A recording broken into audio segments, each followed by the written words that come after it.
Welcome back to our third session of today. So let me continue. I was just showing to you what we call constant elasticity of substitution production function. So it is a very rich setup. Let me complete this.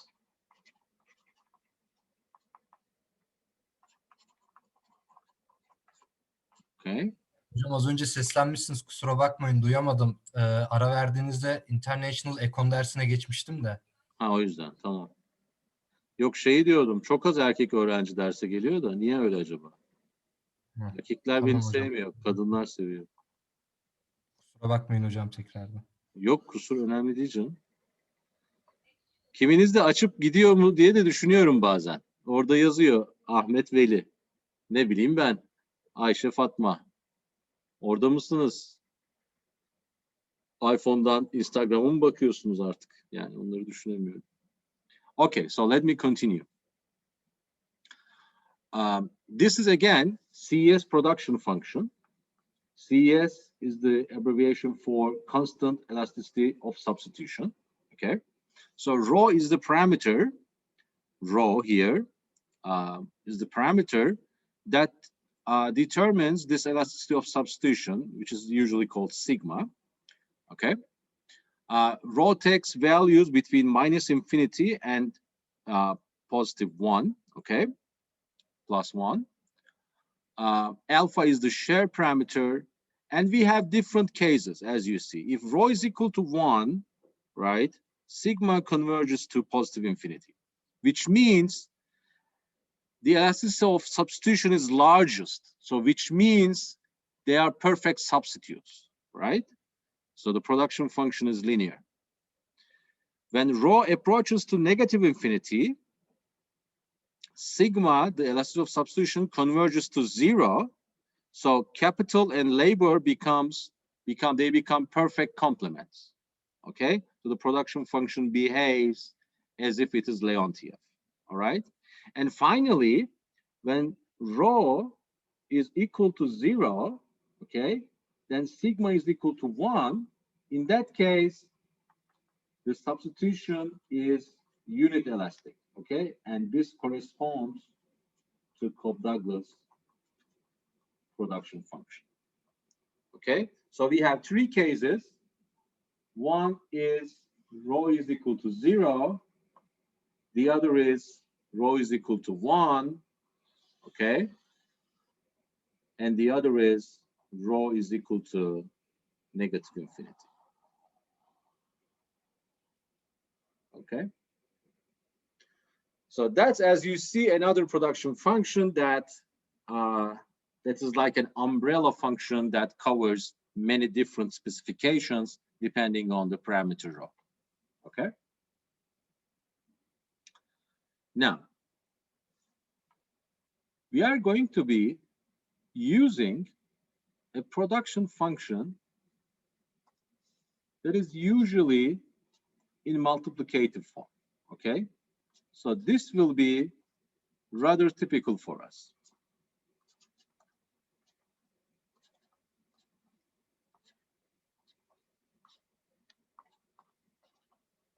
Okay, now let me explain what are these. Well, K is capital stock. We're going to call this physical capital. Okay, K is physical capital.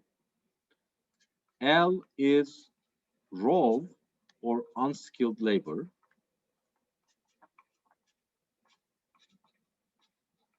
Okay, this H is human capital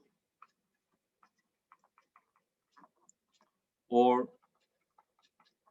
skill stock per worker. Okay, and A is some measure of labor productivity. Okay, alpha is between 0 and 1. Now here, let's think about, and YT is of course output. Needless to say, YT is the flow of output. Okay, now here I want to be careful about two things. First, what you see here, A and H, let me use a different color for these, okay? Oops. AT and HT are intangible things, okay? So you cannot touch them. They are not objects, okay? But KT and LT, KT and LT and YT as well, they are tangible, okay? So they are, so these two can be classified at some abstract level objects, and this is what? People, right? And then we call these two, let's say, ideas, okay, or knowledge. So as you see, growth in total output in general will have some resources that are tangible, such as capital and labor, okay, objects and people, and some sources that remain intangible, okay? These are ideas, knowledge, expertise, skills, all right? So growth originates in the most general sense from both of these different types of objects and ideas, okay? So back in the mid 20th century, the terminology is mainly about labor capital output, okay? Now that terminology changed. Today, we think of people or individuals, we think of objects and materials, and we think of other stuff that is, that remain intangible, such as ideas, knowledge, etc. Okay? Now so that was the first thing. The second thing is that most of the time, this AT variable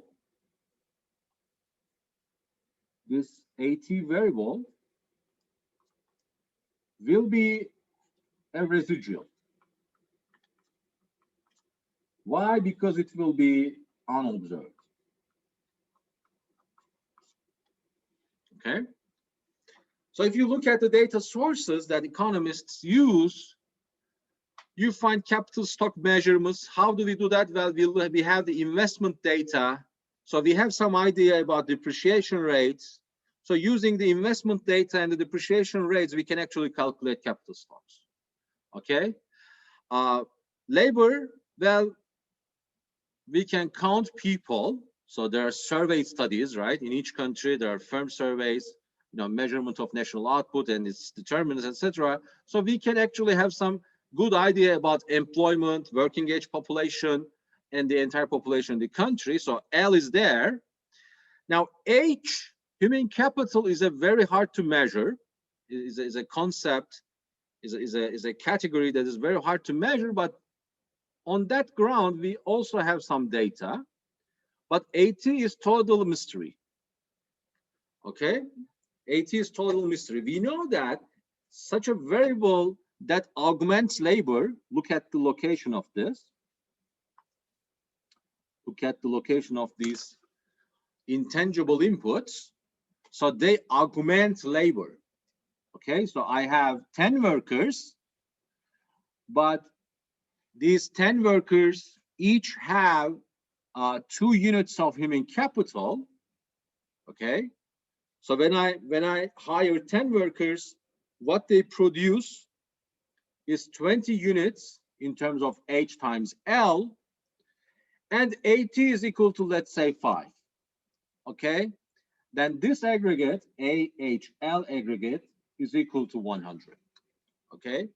So there are some factors, some intangibles that augments labor, Okay, due to this augmentation, we're going to be explaining economic growth in GDP per capita or GDP per worker.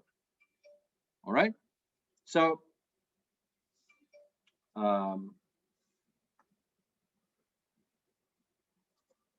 if I define YT in this way as GDP per worker,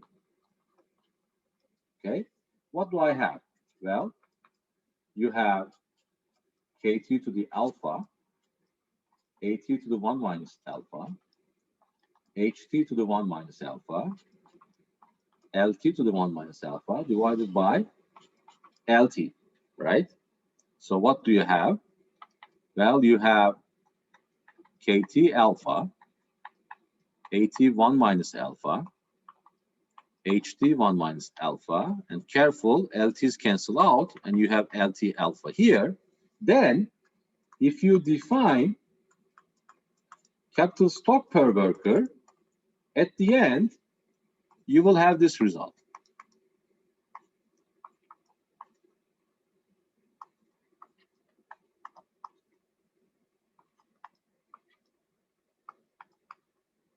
Okay? So what does this tell you? Well, it tells you GDP per worker in real terms will depend on three things. First, how much machine you have for each worker, KT, okay, little KT. How much human capital per worker you have, HT, and what is the overall productivity of your technology, which is A, okay? Now, remember the earliest rule that I showed you, the rules of growth rate. So here I have AT to the 1 minus alpha, KT to the alpha, HT to the 1 minus alpha. So then, in a continuous time model, suppose that the model is in continuous time, okay? Then what do I have? Growth rate of Y is equal to what? Growth rate of AT to the 1 minus alpha at T plus, right? Because these are multiplications, right? Plus growth rate of KT to the alpha at T plus growth rate of HT to the 1 minus alpha at T, okay?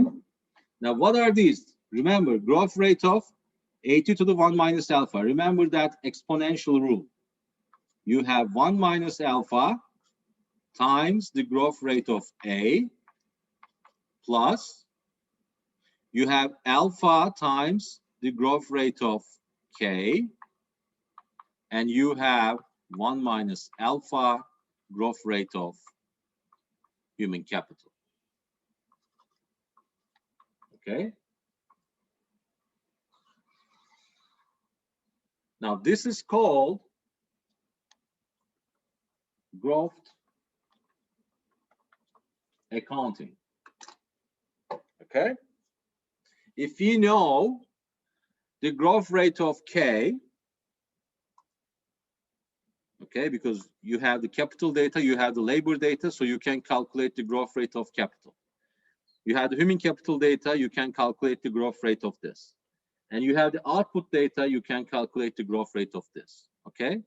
And then, if you know alpha as well, then you can find G of A,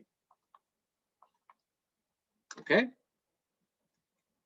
In fact, G of A will satisfy, right? If you do the math, G of A will satisfy G of YT minus alpha G of KT minus, 1 minus alpha G of HT divided by 1 minus alpha. Okay. So using this growth accounting, I think the first study is Solos, 1957. But this is very common in the growth literature. So if you have the data, you can compare the growth rate of this productivity term A across countries, across time. I actually have a paper on that. So if you visit my website, I have this growth paper on Turkey. It's called Growth Distribution and Dynamic Inefficiency. So it studies a very simple Solow model.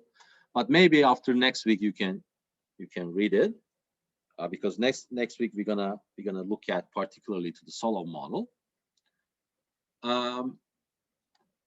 So that's one thing. Another thing that is important from this equation is this. Now, let's keep assuming that time is continuous. And now suppose that there are countries in the world. Okay? There are different countries indexed by I. Okay, so these are different countries in the world. Now, if technology is the same, the production technology is the same, what you have is this, right? You have a IT 1 minus alpha, KIT alpha, and HIT 1 minus alpha. And you may imagine that there is another country, J, right? So this country has a JT 1 minus alpha, KJT alpha, and HJT JT 1 minus alpha. Then you can compare the income differences. Okay, and those income differences now reflect differences in three things. Differences in productivity A, differences in capital stock K, and differences in human capital. Okay, so for instance, if you go to Penworld tables,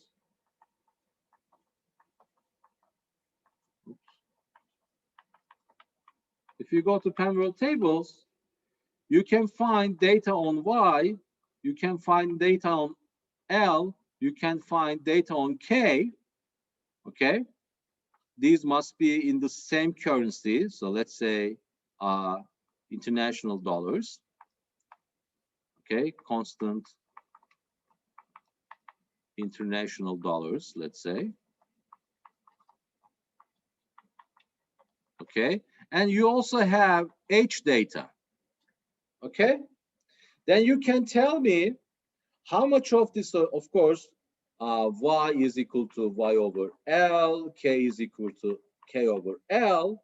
Now you can calculate for any two countries, such as I is equal to Korea, J is equal to Turkey, okay? You can choose these two countries. You can calculate the long run levels, or you can compare these countries at year, let's say 2015, okay? And tell me for some alpha, let's say 1/3, okay, or 1/2, what is the difference that you find in terms of productivity levels? Why is that important? Because human capital proportions, let's say, will be around 2, okay? Let's say physical capital differences will be around 1.6, okay? And output differences, let's say, will be around output per capita or GDP per capita difference will be around, I'm just totally making this up, maybe around 3.8, okay? Then knowing alpha, you can calculate what is the productivity differences across these two countries. Okay, so growth accounting does not necessarily about growth, is not necessarily about growth. You can also look at income differences across countries, and using those income differences, you can tell me something about productivity differences across countries. Okay, and those are pretty standard stuff that we're gonna do over the course of the semester.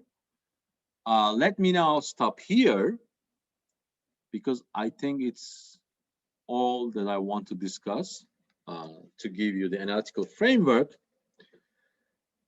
Now, in the next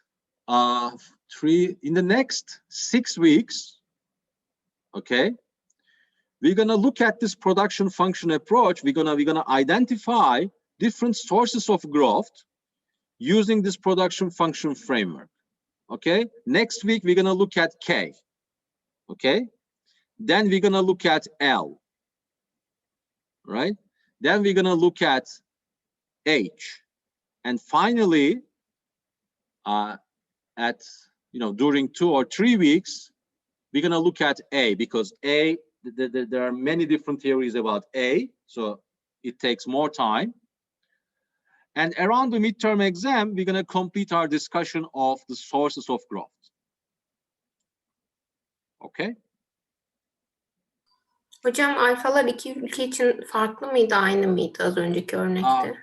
In this example, they are the same, so that I can write very simply the proportional differences. But in more realistic settings, they can be different. So we can actually differentiate them and compute more generally how to deal with this capital exponent. Now we have time. I can answer your questions. I can respond to your comments. If you want me to cover something once again, we have time.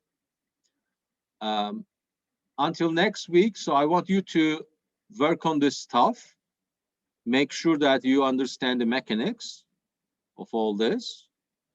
And next week, we're going to look at the solo model. So you can look at actually David Weil or John's Walrath book about growth and about the solo model.